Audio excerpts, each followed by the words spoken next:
Titan Farms, this farm actually farms as much commercial peaches as the whole state of Georgia. Last year, if you'd have visited us, we lost 70% of our crop last year in one night. So those are some difficult nights. We start harvesting peaches in May, and we'll go all the way to the 1st of September. The word chemical seems harsh, but soap is a chemical. Yep. We select everything tree right, and so we harvest the orchards every other day. But that is a big old peach. That's about 3.5 inches in diameter. We have 6,000 acres, so we could have 24,000 football fields on our farm. So it just lays them right out into the bin. That's cool. That's about 950 pounds to 1,000 pounds.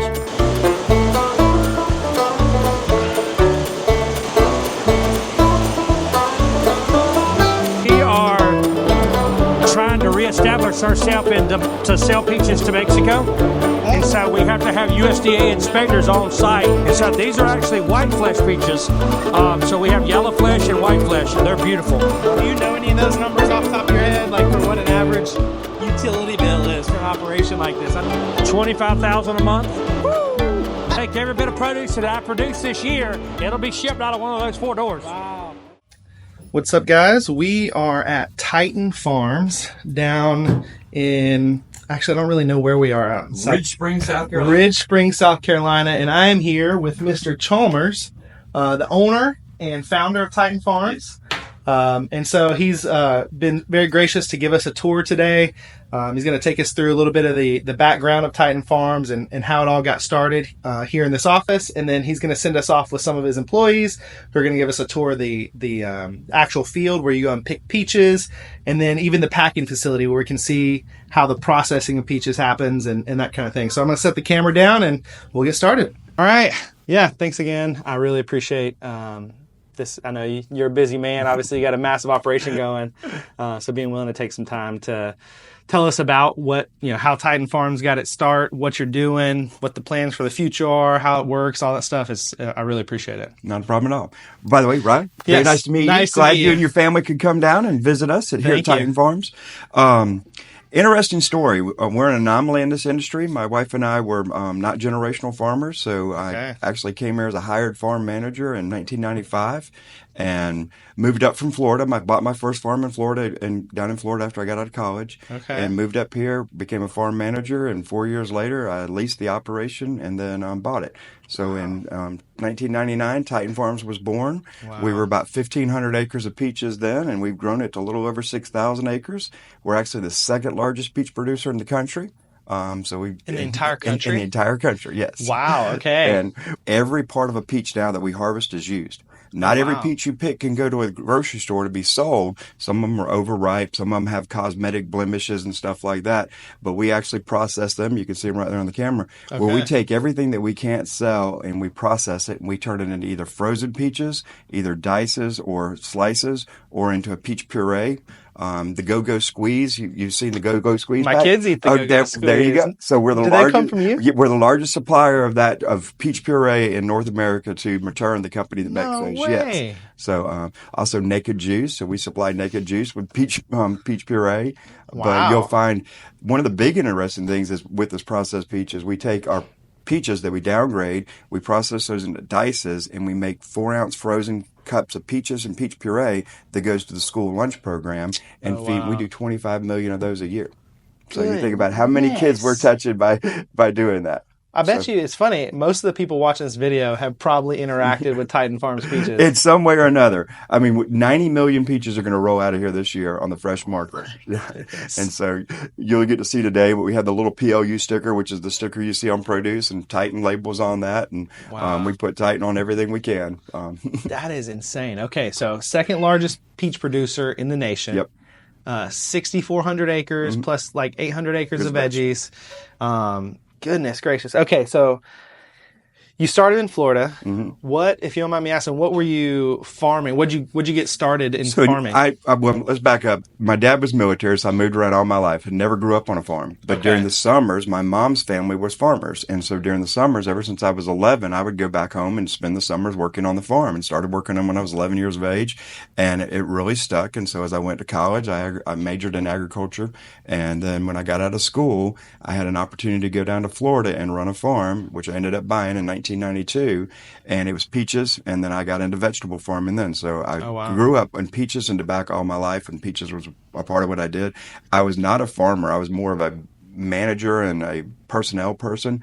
Farming came second to me, but I learned farming, and that's what I enjoy the most is the soil and playing in the soil. And I don't get to drive a tractor anymore hardly, but that's what I used to love to do. Okay. So you enjoy the farming, but you got your start in like the administrative side. So working with people and managing people, a lot of it came from my background in sports and just playing sports and, being a team leader and stuff like that. It was really easy for me to, and I guess a lot of things I just learned growing up. And so leadership skills were there. And so farming, any business is about the people you have and how to organize the people and everything else like that. And I was just good at doing that. And so it became natural to run a business and everything. And so good thing I had the education from the financial background and everything else, but it was the hard work and the guts and everything else, and the entrepreneur spirit, and which was really, I didn't know what that was. It was natural to me. But my dad none of my family was that way.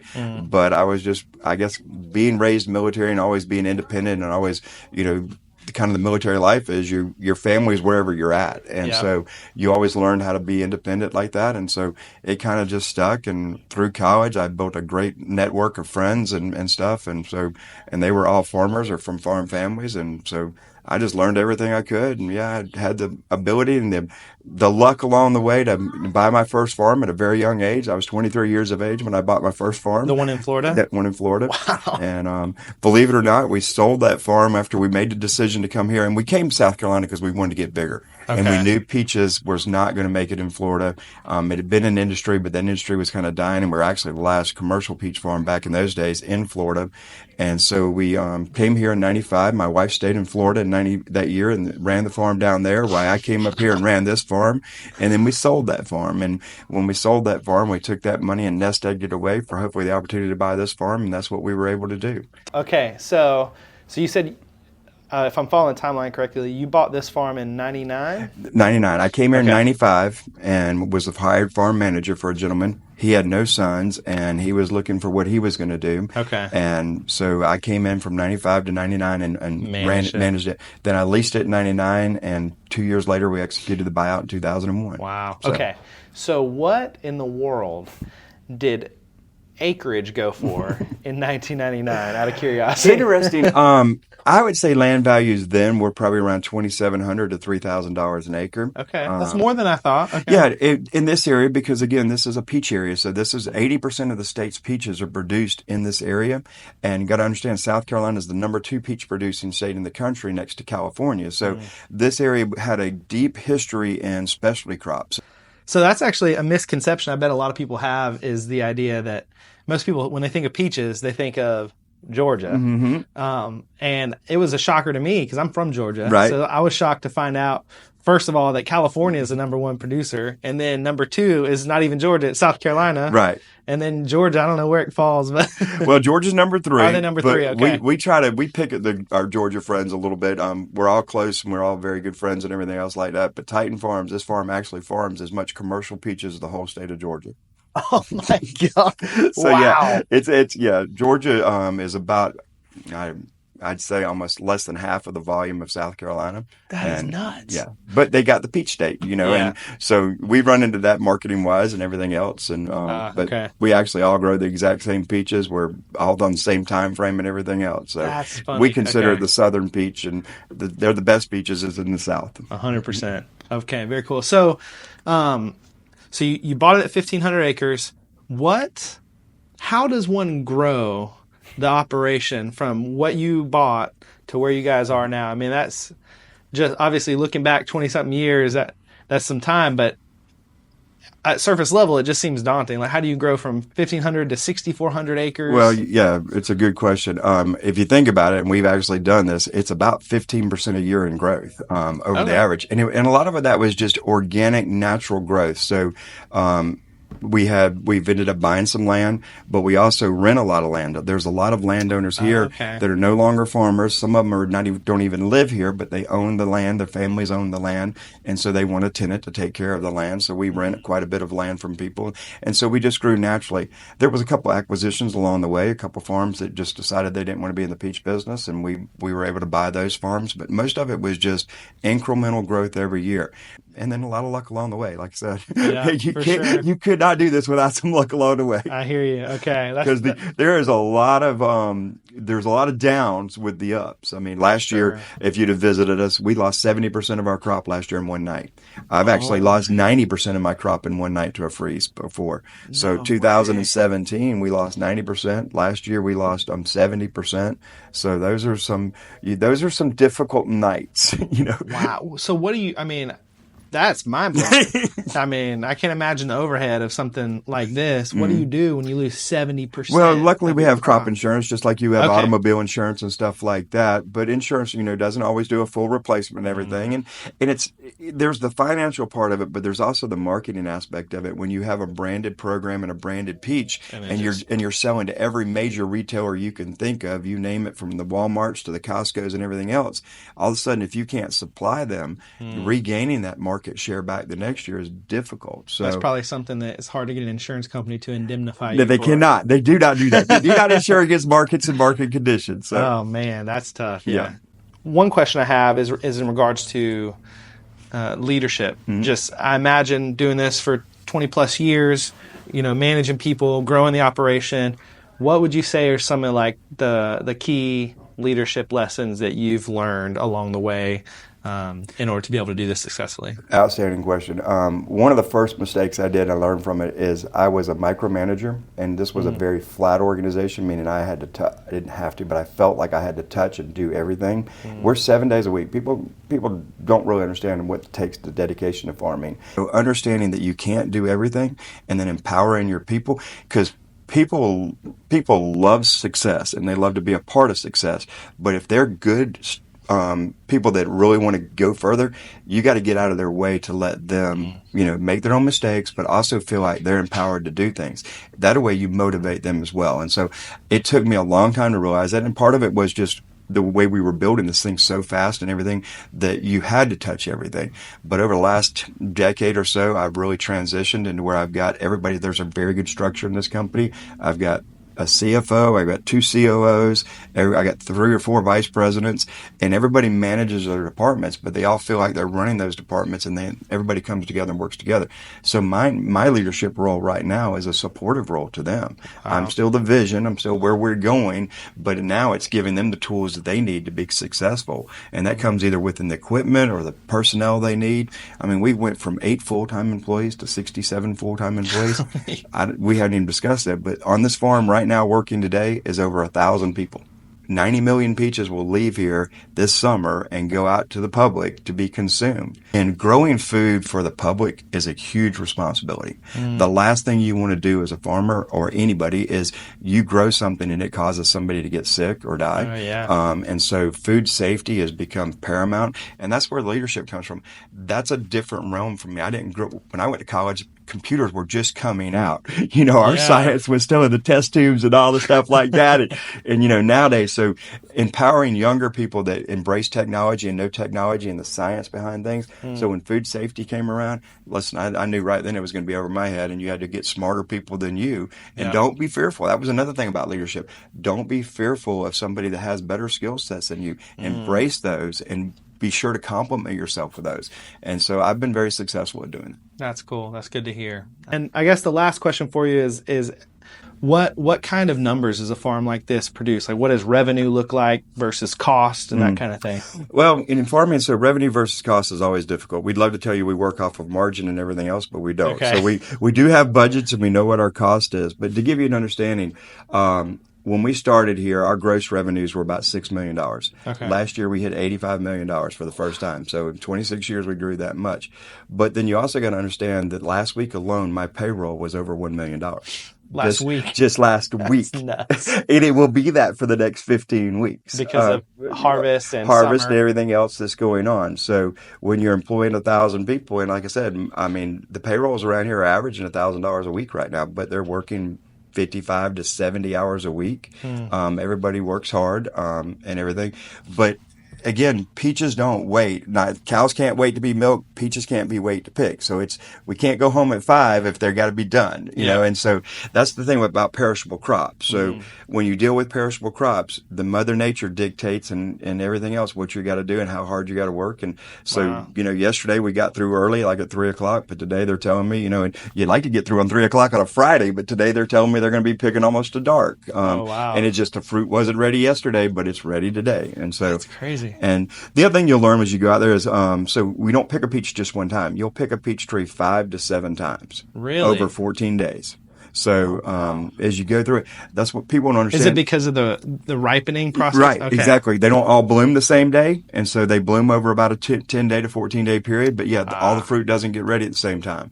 And so some harvest, I've picked trees for 21 days before. Probably the fastest is 8 days from start to finish. But generally, we'll pick them every other day, 6 days, 6 times for 12 days. And that's one thing. So you know apples, you know the varieties of apples. You know Macintosh or Pink Lady or just Red Delicious, but you don't know a peach variety. Everybody will tell you Alberta and stuff like that. We haven't grown Albertas in 30 years. Oh, wow. But you don't get to know a peach variety because it's only available for 2 weeks.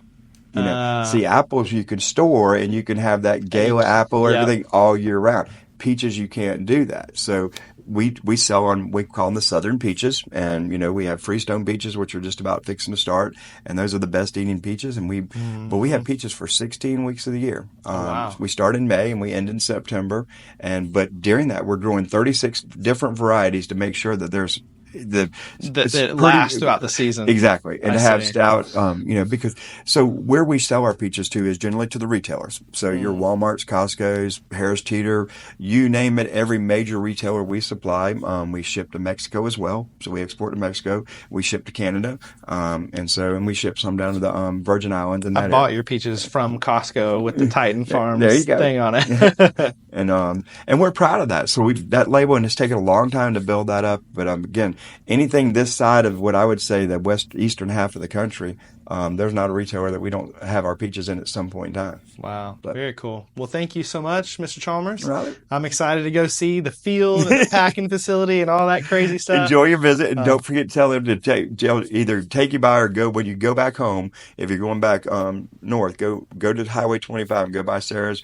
Get the kids some ice cream. It's our roadside stand. Okay. You'll love it. It's absolutely picturesque, and it's beautiful, and people come there. It used to be people would just stop and buy the peaches and go down the road. Now they stop, get their ice cream, they picnic underneath the trees and everything, and they got yard games out there, and then like I said, this fall you'll need to come see us when we open up with Sarah's Farm Adventure, which is going to be an ag tourism place. I'm excited about that. Corn maze, you pick flowers, you pick produce, all the different activities you can on those type of parks, and the big jumping trampolines, the slides, you name it. Got to have apple cannons where you can shoot apples. Oh, no way. Okay. Oh, yes. Those are the best. And of course the animals. So, and then it's open at night too, because it'll have lighted walking trails. So it's going to have a fall pumpkin theme, and then we're going to have Christmas lights. Very cool. All right, I got to ask this. Are you guys going to have any fresh peach cobbler?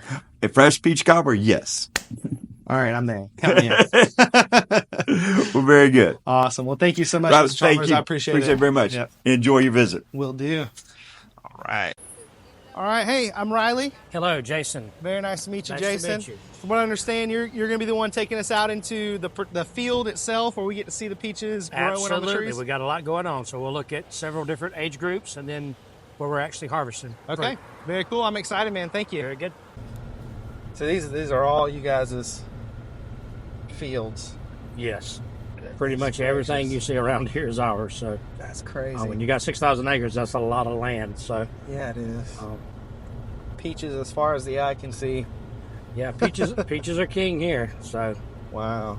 and I grew up here, so I've been around it for 40-something years. So Okay.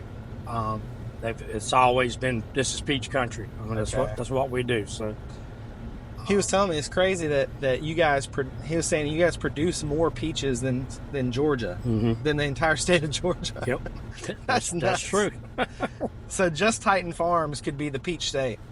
Correct. And we're only 6,000 acres of 14,000 that's in this state.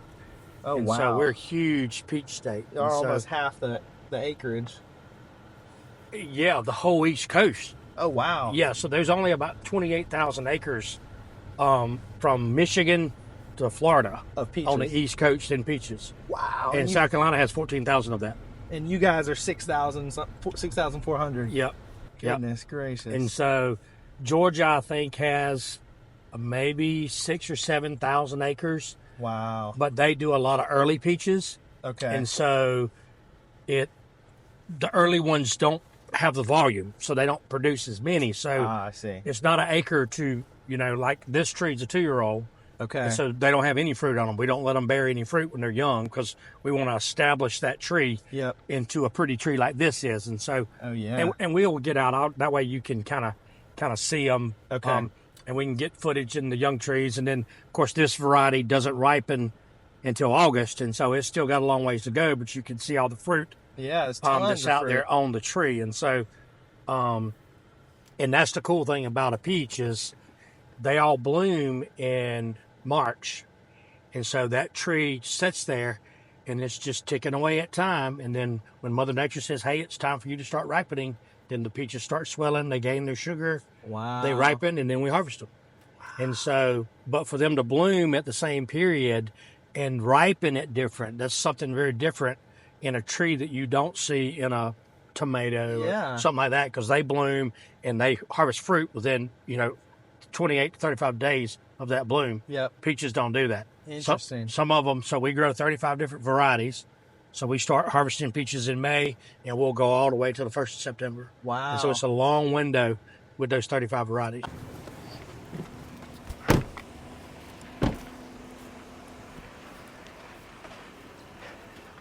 So these trees are 2 years old. And so another thing cool about deciduous trees that peaches are is that we can train them to do what we want them to do. And so these are baby trees. They don't have any fruit on them, but you can see the difference in this tree and that one is not a whole lot as far as the size of the tree. It's not These much trees bigger. are 10 years old. Oh, wow. And so we train them, so we have to go in and prune them every year. And so that's kind of the cycle of growing fruit is so in January, February, we go in and we prune the tree. So we take out the unproductive limbs, anything that's damaged, it might have got broke off by the wind, whatever. We remove all of that. And of course, then we bloom in March. And after bloom, then we thin. You'll see a lot of fruit on the ground. Those fruit we put on the ground intentionally. And so we had to take some of the fruit off the tree so that they all size appropriately so that we have nice big sweet peaches when it's time for them to ripen. I see, okay. And you'll see the job that we did thinning. Quality is one of our number one goals here. We want to give our customers the ultimate peach. And so you'll see none of these peaches are really touching each other. And so as the wind rustles them, you don't want them to hit each other because they'll bruise and scar. I see. And so we have to thin them appropriately so that we get good size and we get good quality. I got you. And so this variety comes off, you'll see how green they are. But they come off in August, 1st of August. And so I'll take you to a field here in a minute that we're actually in the process of harvesting, and you'll see the difference in the size of fruit. It's really cool. Very cool. We use irrigation, microjet irrigation, so that we can water our trees. So does this drip or does it spray? This spray, it has a nozzle over there at the tree, see the red stake? Oh, I see that, okay. And so we can put out the amount of water that we need on the trees. We're very blessed in South Carolina. We get a lot of rain. So annually we get anywhere from 45 to 50 inches of rain. Okay. And so that's adequate to keep the trees alive, unlike some regions of the country where they have to irrigate to keep the trees alive. Keep them at base level. And so we literally only irrigate 4 weeks before harvest. And so we're just trying to give that plant supplemental water to size that fruit up and make them nice. All the sugar and all that stuff. Okay. So that's the goal of the irrigation for what we do in the Southeast. So now, one question, if you don't mind me asking, out of curiosity, I know it's always a popular topic nowadays, but what is Titan Farm's stance on things like fertilizer or pesticides and all that kind of stuff? I know everybody's got a different take on it. So we grow our crop conventionally is what it's termed. And so we do use fertilizers. We do use We call them crop protected. So, Okay. I mean, because there's different classes. You know, the word chemical seems harsh, but soap is a chemical. Yep. That's So, true.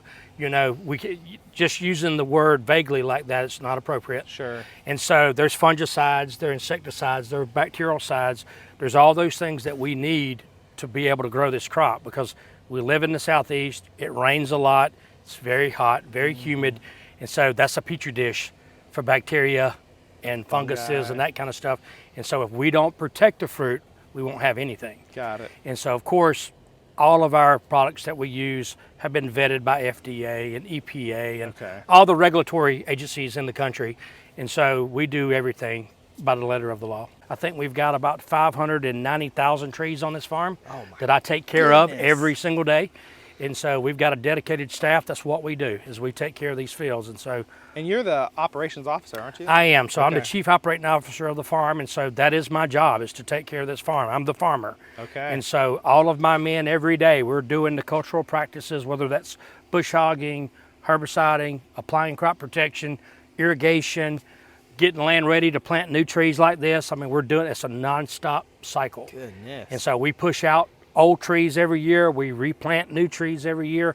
And so that's the sustainability of the farm, is to just keep it active and keep us growing, and obviously able to supply peaches for the whole southeast. Wow, that's crazy, man. So earlier I told you about the peaches blooming at the same time, and then they start their swell. Okay. And so the variety that we just left, it'll harvest in August, which is quite some time from now. Yeah. This variety will harvest in about 3 weeks. Oh, and wow. so you can see how they've woken up. And so Yeah, you got some- now the fruit's a lot bigger. The color changes on them. And so this fruit will be ready, and they'll be big when the time comes to harvest see. these. And so, and this variety always comes off somewhere around the 3rd week of June. Okay. And so we'll step across the road here, and this is a variety we're harvesting right now. Oh, wow. And so you can see just how fast that transition happens. Yeah. So this fruit looked man. like that fruit 10 days ago. No way. And so now they're nice, they're big, they're starting to that. color. And so that is a big old peach. That's a pretty one. About 3.5 inches in diameter. Goodness. And so lots of beautiful sweet peaches on the trees. We select everything tree ripe. And so we harvest the orchards every other day. Okay. And so we'll go in, we'll pick what's ripe. We wait a day, we go back in, we pick what's ripe. And so, because peaches are different than a banana or an apple, Grandma used to put the apples and bananas in a brown paper bag. It produces ethanol, which would ripen the fruit. Peaches don't produce that much ethanol, so they won't ripen the same They'll way. just sit there. And so they'll sit there, and they'll actually become mealy and spongy and not get tree ripe. And so, So we does that have to leave mean them on the tree. when you're buying peaches in the store, make sure you're buying only ripe peaches, because they're not going to sit there and ripen like we might think. Absolutely. Okay. Yep. If That's good to if know. you pick up a green one in the store, it's always going to gonna be be green. green. It'll color up a little bit, it'll soften, but it won't be the same experience as having a tree ripe piece of fruit. I see. Now, do you guys, how does harvesting work? Do y'all do this mechanically, or is it a team of people doing it by hand? It is all done by hand. So here No at way. Titan, with the 35 varieties we have, we use 400 harvesters every day. Wow. So we have 400 men out there picking peaches every single day of the season. Wow. And so it's a lot of labor to come out here. And so you see how big the trees are, and obviously the different stages of fruit, because we just harvested this field this morning, so there's nothing really left to pick today. Okay. And so now, hopefully, those that you see that are ones that very are looking red, really nice. they'll be ready 2 days from now. Wow. So today's Friday. We may skip Sunday, but we probably might be back in here Sunday. So Wow. the fruit doesn't wait. When it's ready, you got to harvest it.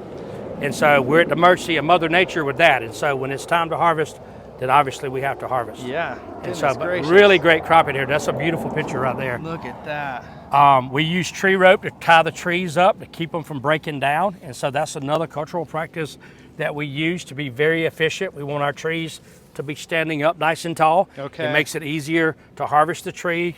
It's less danger for the worker actually harvesting the tree. And so it's a really good practice that we've perfected on our farm. Very cool. Golly, these are loaded with some delicious looking peaches, man. Yeah, Goodness these are gracious. ginormous. So this is a big peach variety. So I love it.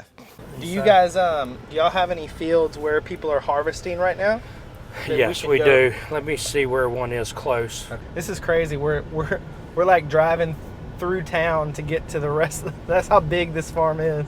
You gotta go through town and drive across to get to another field of peaches, which is just crazy. It's hard to fathom what is, like, how do you conceptualize 6,000 acres? Well, when I do tours for kids, the easiest way to describe 1 acre is 4 football fields stacked side by side. Okay. So that is 1 acre. That's 1 acre. And so we have 6,000 acres. So we could have 24,000 football fields on our farm. That is crazy. That's a lot of football. That's a lot of football fields. Goodness gracious. But a lot of people can't comprehend an acre. It's hard to what is an acre? To realize what an acre is. Yeah. Yeah. So we're going into a field now with a crew that's actually harvesting. Okay. Is this somebody's house? I mean, it is. Yeah, it is actually. Yep. Okay. It's actually one of ours. So we rent it from the landowners and we use it to house some of our workers. That's awesome. So I guess we can talk about the harvest bin when we're up there at it. Okay. But basically they're picking in bags, and so that's how we deliver the fruit from the tree. And then it's put in these bins that hold 20 U.S. bushels. Okay. And so that's how they go back to the packing shed so that they can be packed. So you've got to have a means to get them from the tree to the packing shed. Got it. And this is the means. So. Okay. So how big is a bushel? What's a bushel? A bushel is 52 pounds. 52 pounds, okay. And that's some work right here. Oh, that's neat. It drops from the bottom? Yep. Wow. So it just lays them right out into the bin. That's cool. I love the smell of a peach bin, so you can really smell the aroma of the fruit coming up. That smells delicious. So you wouldn't think you could smell it out here in this open air like this, but that's crazy. You really can, and you can see all the beautiful color.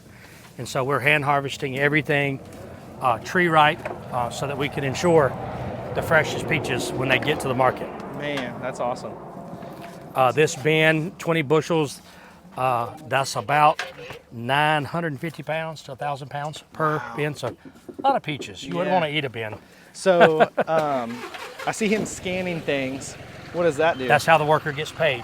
So they get paid by the piece. So every bin they pick, they get paid for picking that bin. Got it. And it's all electronic. That goes back. We synchronize it in the shed. It makes their payroll, automated check system. Wow. So really neat. Very cool.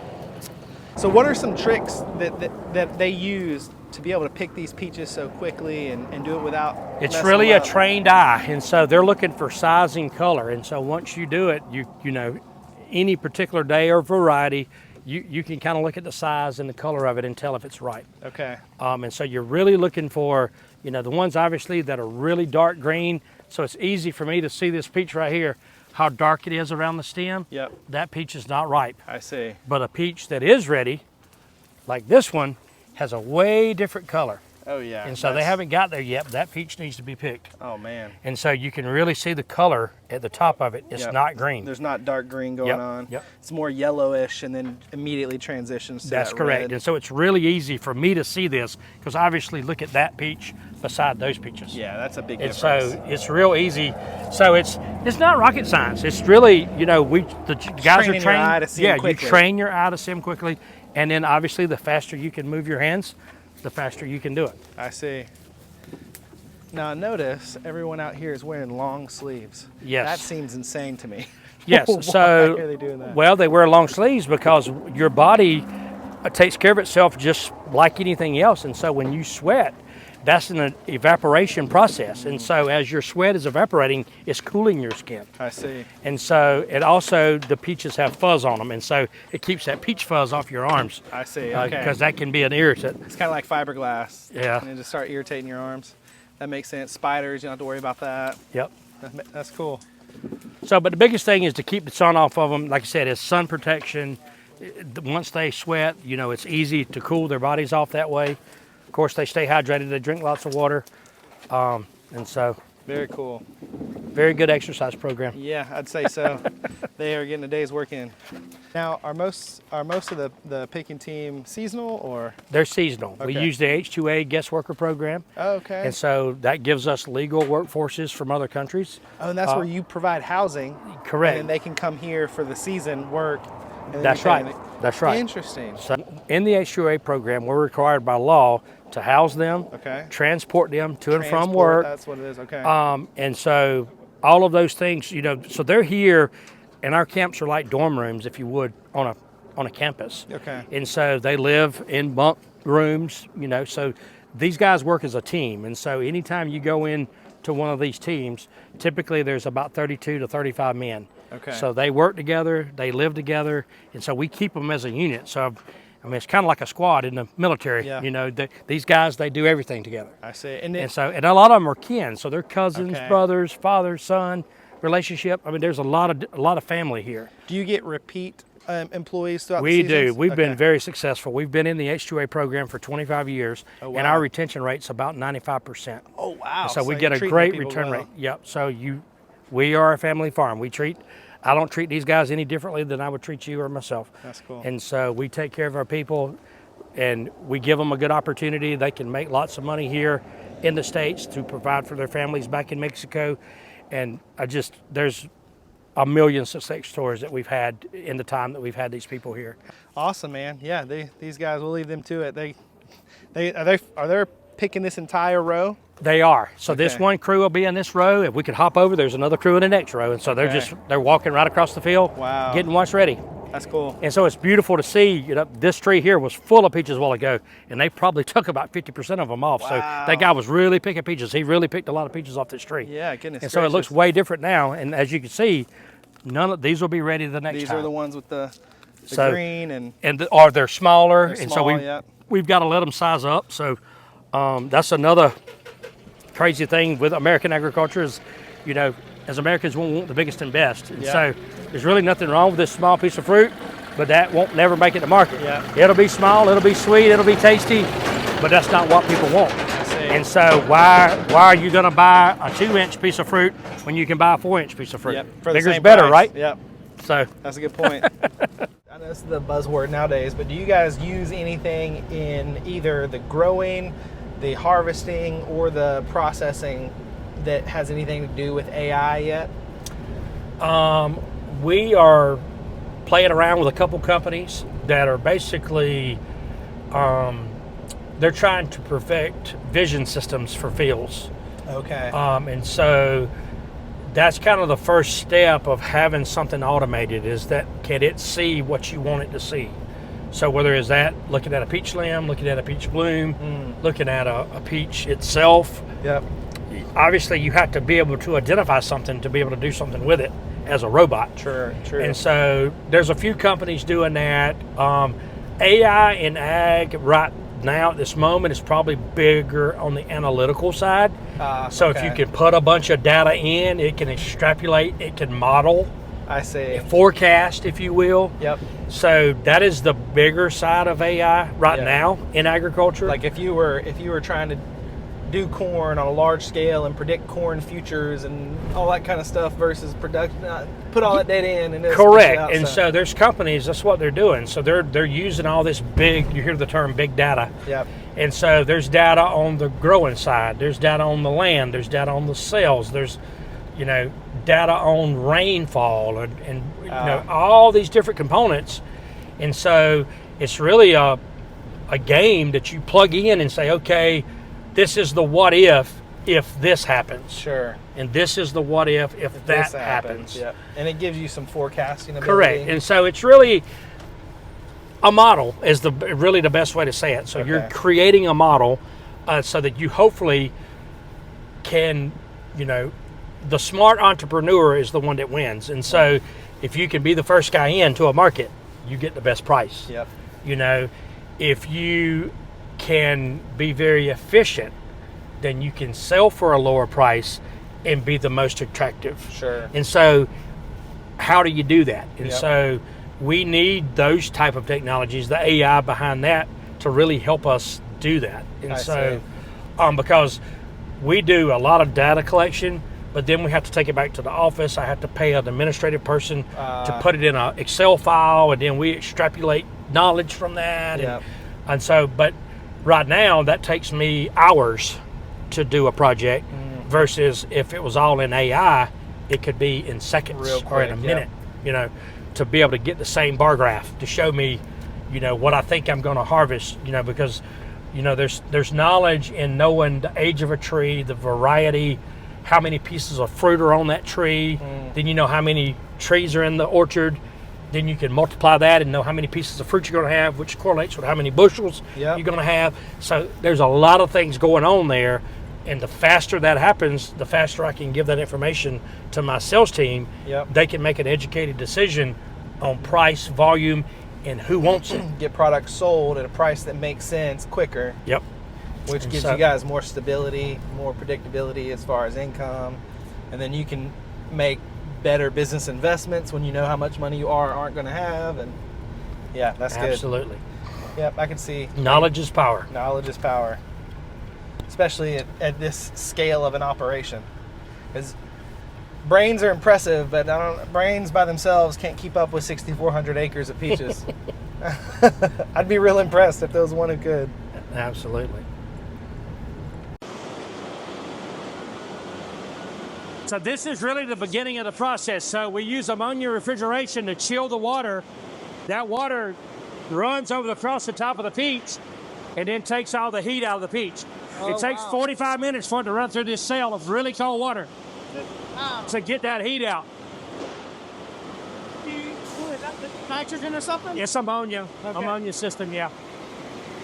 And so basically the peaches were hot when they were in the field. Now grab one of them. Oh, wow. So we took it down to 35 degrees. Wow. So, and then of course, there's barcodes on every single one. We can scan that barcode. That's our traceability. We know what crew picked it, what day, what field, what variety. Okay. And then we forbid something happens. Correct. But we use that information to determine how we're going to pack them. And so we know that this peach, okay, they're all big. So that's going to be really good for that clamshell that you saw. So it's logistics. The amount of logistics that go into this. Yeah, lots. Wow. And of course, this is a raw cooler back here where they're storing them. Once they come out of the hydrocooler, and when we decide what we're going to run, then there's a guy in there pulling them out, and then this is the beginning of the packing line. Okay. So they put them up here. This machine dumps them out onto the table. That's what takes the lady takes the leaves off of them. They get washed. They get the fuzz taken off of them. All that happens out here. Wow. And then they go inside the package shed to be sized and sorted, put in a box. That's wild. We can walk up on the line right here. Actually, let's go this way. Just watch the forklift.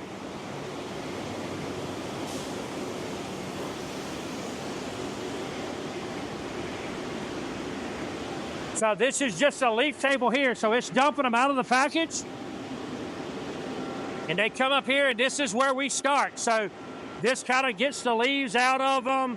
They're sorting out if they had any sticks in them or anything like that. Okay. And then they're getting washed. You can see the spray bars in there. Oh, yeah. They're spraying water on them, and they're going across brushes, and that takes all the fuzz off.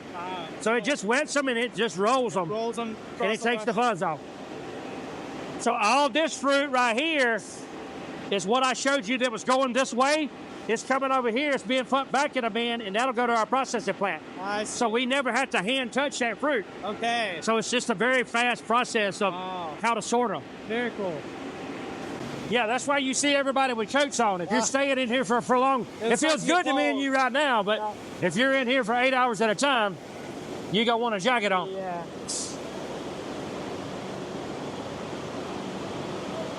We can walk over here. It's just different lanes of features coming out. This cooler's empty, so I wanted you to show you a cooler. You're only as good as what you can trace back. And so we can stage the peaches in here so all the lanes are numbered. And so all this fruit is going to the processing plant. I see. So it's already been sorted. It smells really good in here. It smells so good. It's overripe. And so that's what's going down there for puree, slice, and dice. Woo! And so it's just a process. Making me want a peach cobbler right now. It would make a really good peach cobbler. Yeah, it would.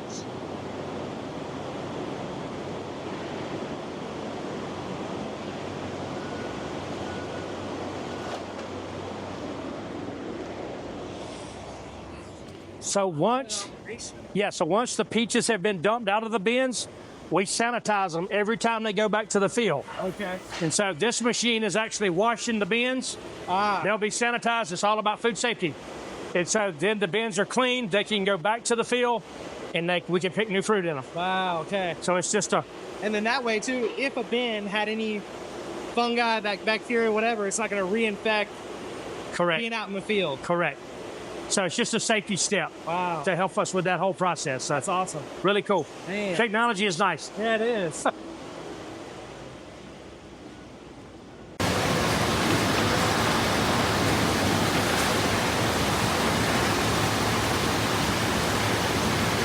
So I see peaches over here dropping. Why does some drop and some continue? It depends on where they're going. So the ones that are dropping out, they're actually going onto this belt. Okay. And so it's just a conveyor system. But once they're graded, some of them are going this way. These are all the U.S. number ones. Oh, and some are going that way. And those are the ones that are going to the processing plant. I see. Okay. So it's just a way to sort. Because none of them are coming past those brushes. That's correct. Okay. Yeah, no, it has to. It's an endless belt. So it stops right there. So I see. Okay. It's just feeding. I got you. It's just distributing equally between all employees. That's right. Got it. Okay. Yeah, you just want to make sure that the whole line is full because you wouldn't want them all going to one belt. Sure. Then, she would be overloaded. Yeah, for sure. And then so they come over here, and then where do they go from here? They're going underneath. So this is our computer, we call it the cab. Okay. And so this is where we control everything. Oh, wow. But they're going here. So once they get singulated here, they can get a POU sticker put on them depending on who we're selling them to. And then there's another camera system right here that actually does a dimensional size so that we know how big the fruit is.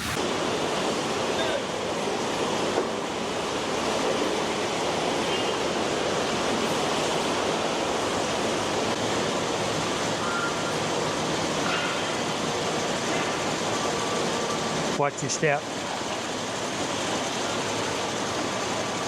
Got the picture thing? Yeah, so this camera is taking a picture of the size of the fruit. Wow.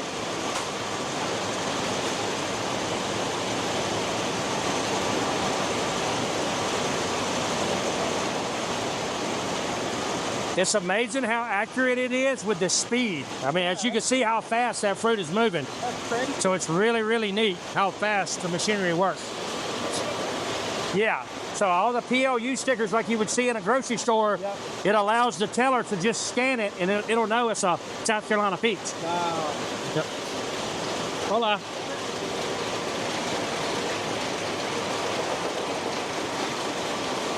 So there's 3 different stickers that we have on here today, and the computer keeps up. It knows exactly what peach to put what sticker on. So it's really cool.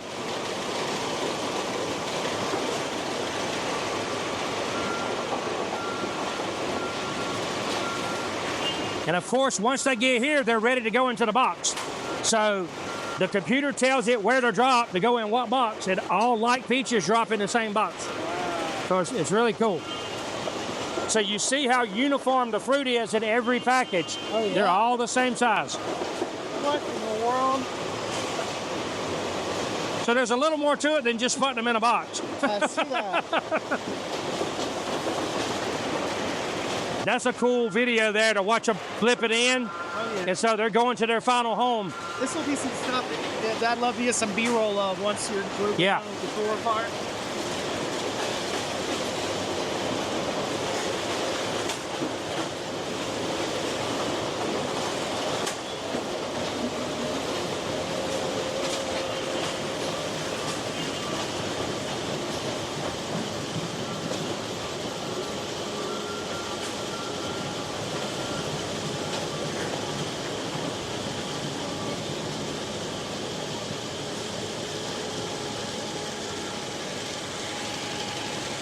And so it's the same as before. So all the peaches, they have a home.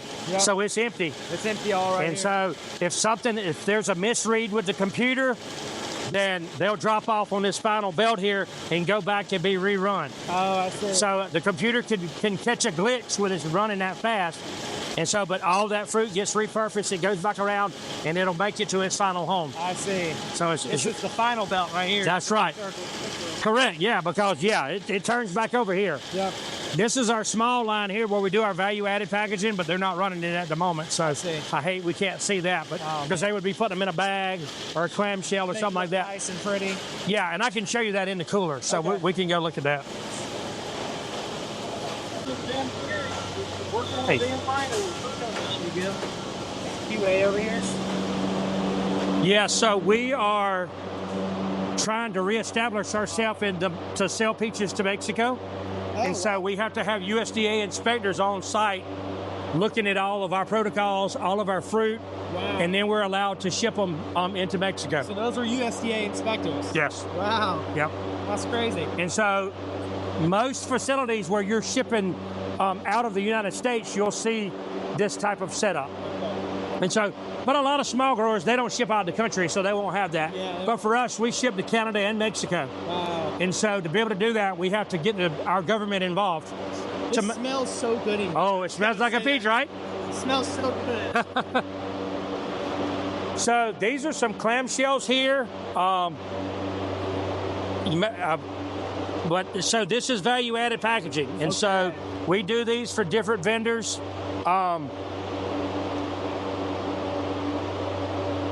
Really cool. And so that's 2 different clams there. These are 1 layers, and so it's just a flat layer of peaches. I wish it was a broken pallet so I could show you one. This is just storage here, so we don't have anything in there at the moment. So see if I can find you a 1 layer that's not fully sealed up. Yeah, so see, you can see the bag here. So we put that on it so the guys know.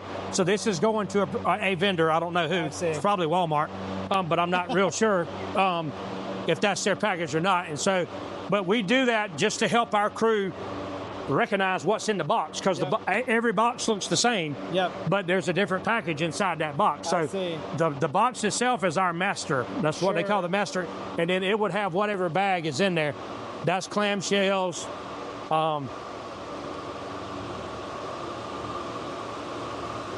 We do a lot of clamshells and volume fill, so that's kind of our baby. The clamshell seems to be the most attractive package since COVID, because now the clam is closed, and so people are not touching the individual pieces of fruit.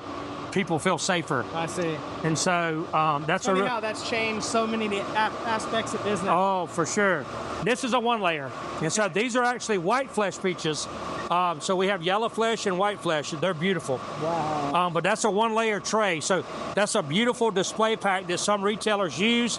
They'll just kind of prop them up in the store, and you individually select the fruit that you want, and you pay by the pound. I see. Yep. Man.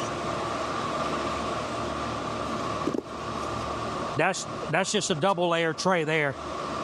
But we do lots of different packaging schemes. Like I said, that's really, my farm is the producer of the fruit. The package head is the service provider to the retailer. And so we give them the package that they want. I got you. And so that's really the name of the game.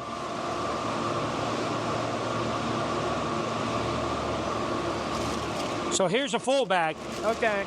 So you can actually see the bag with the fruit in it. That looks nice. So it's a really nice pack. And so that's the trend of that. 10 years ago, maybe 10% of our business was like this. Today, it's 50% of our business.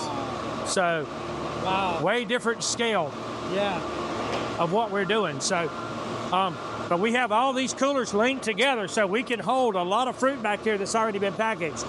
And obviously it's cool in here, but it's humidity controlled so it doesn't break the boxes down because they're cardboard.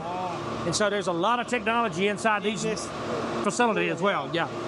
I imagine the air conditioning bill for this sucker is up there. Yeah, it'll hurt your feelings.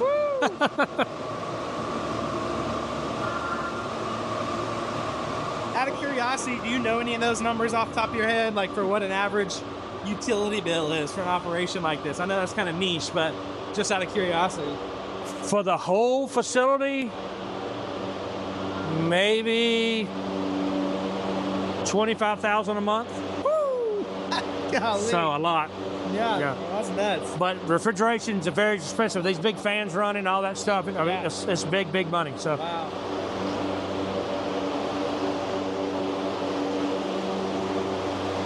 So basically, we ship everything out cold, and so these 4 doors will take every bit of produce that I produce this year. It'll be shipped out of one of those 4 doors. Wow. Okay. So this place gets busy in here. So if anybody sees Titan Farms peaches in the store, they came through one of these 4 doors. Absolutely. Wow. Which is really cool. That is cool. From Little Old Ridge Spring to wherever they may be. I mean, we ship to 32 different states, Mexico and Canada. Wow. And so they are all over the eastern United States, or eastern North America.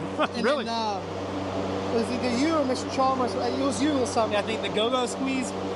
Yes. Things that kids eat all the time. My kids eat them all the time. Yep. Those are you guys' peaches. That's correct. That's crazy. Yep. That puree comes from our peaches. Wow.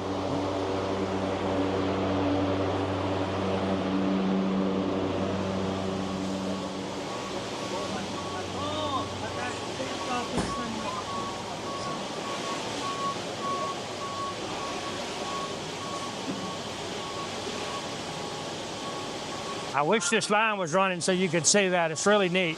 Yeah, how it goes into the special package. Yeah, so basically all the fruit is pre-sorted when it comes over here. Okay. So we don't have to grade, we don't have to pick a size, we don't any of that. It just goes in a bag or a clamshell. Okay. And so it's really neat. Wow. Of course, we make all of our boxes in-house, so we buy the corrugate, and then it's all put together inside here. So these machines put all the boxes together. So they take them from flat and make them 3-dimensional. So when you said you do everything vertically integrated, you weren't kidding. Yes. Goodness gracious. Like I said before, you're only as good as your weakest link. You have to control every aspect of your business. Y'all have done quite a good job of that.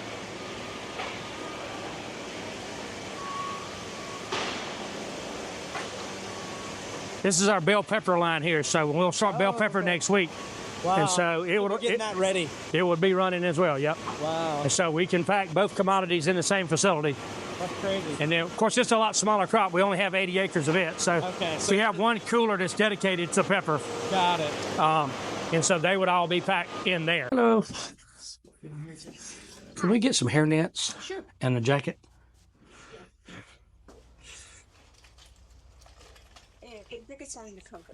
Okay. Thank you. All right. You still got your beard net? I do. Yeah. Okay. In my hand. We can do it. We just got to have a blue hat on. So. Some footage. Look, guys, we are having to suit up. So we're going to the real full-on final processing facility where stuff is consumed. So they do it right here at Titan Farms. Woo! That's cool.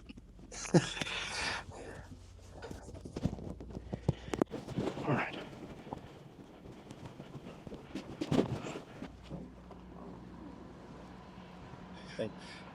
Lots quieter in here. Obviously, a more modern building than what you saw over there. Although I thought that one was modern. It's very modern, but just different types of machinery running, making different noises. So this is aseptic puree here. So that's a 55-gallon drum of peach juice. No way. And so we produce those for different customers. And so that's the puree that we were speaking of. So it goes into the squeeze thing? It can go into the squeeze, yeah. So everything, we don't do a final product here. Everything is an ingredient. And so we do the puree and we sell the juice to whomever to produce their products. And the slice and dice may be for ice cream or for peach cobbler or whatever, what have you. So in a Marie calendar somewhere. It very well could be, yes. So it's kind of hard to see here. We used to have our observation deck, but we took it out. Okay. Because this is final product. So that's why we have to garb up like we did. And so a lot of safety procedures here because there is no other step to wash here. So this fruit can be taken out of the package and dipped with a spoon and eaten. So it's very, very food safe. Yep. Ready for consumption. Ready for consumption, absolutely. So we might be able to observe it a little better here. Okay. So this is all QC. But where am I? where my beard net went. And so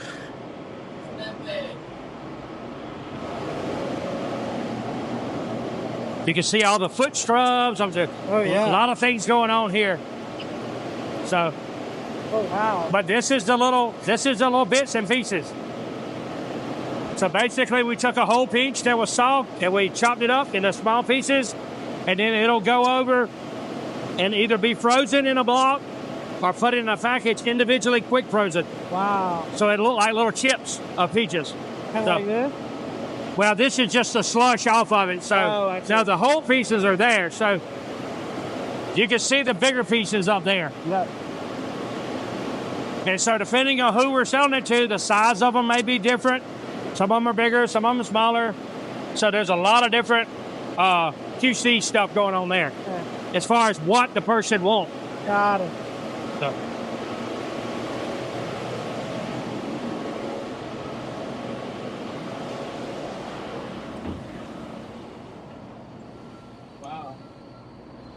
We were throwing away about 15 million pounds of peaches a year. Oh, wow. They were not U.S. number ones. And really the only thing that was wrong with them was they might have been too soft, or they might have had a limb scar or something like that. I see. And so, but it's not a U.S. number one, so it can't be sold at retail. I got you. And so we were trying to figure out what we were going to do with them. And so we built this facility to handle that. So we could do slice and dice, which is what you saw on the other end. And where I'm taking you now, this is the puree room, where it actually makes the juice. And so, and we can actually take the puree and the slice and dice, and we make fruit cups for USDA for the school system. Oh, that's cool. And so feed the children with 4-ounce cups. That's awesome. So we can observe just through this thing here. But this room is doing the puree. And so basically it heat treats it inside, and so it never touches air again. And so that's why I say septic. And so it has a better shelf life. That's how the pouches can be shelf stable at room temperature. Correct. I've always wondered that. Yep. It's because it's done aseptically. Wow. What a facility right here. Really, really neat. Yeah, man. What is all this? This is to scrub dirt off your shoes? Yeah, it's an antimicrobial, so it'll kill anything that may be on your feet. Oh, wow. Before you go in. So when employees go to take breaks or whatever, they've got to basically re-sanitize every time they go in. And so that's wild. Yeah, we take safety very seriously. So you have to, you don't want to do a great job with everything and then slip with some things. So exactly, especially something like safety. Yes, absolutely. What is that? This is the room that makes the fruit cups. And so it'll come through, and they're not running today either. So we do these things in waves. Sure. And so, but you can, so they're not running. That's just trash there. Okay. But the machine, basically, the puree is inside of there. It goes into the fruit cup, and then a label is put on top of it. I see. And so it's just a 4-ounce little cup of peaches, or peaches and blueberry, or peaches and strawberry. They can be different blends. Wow. And so really neat to see that byproduct being used. It was something that was discarded. We're just throwing it in the way. Just throwing it away. And now we can reuse it. We can feed more people. Yep. So it's just really, really, really cool. That's amazing. All right, Jason. Thank you Very guys good, sir. so much. Thanks for coming out to Titan. You guys have been awesome. Y'all showed us every aspect that we could ever ask to see, and been super hospitable. Everybody here is super, super sweet, and it looks like you guys run a tight ship. So if you see Titan brand peaches in the store, you can feel safe eating them. And trust me, they smell good. And I'm about to go try some right after this when we go to Sarah's, is what you call it? Sarah's Roadside Stand. Yep, Sarah's Roadside Stand. So we're going to go chow down with some Titan peaches. And hope to see you guys again one day. Very good. Thank you. Awesome. Thank you again.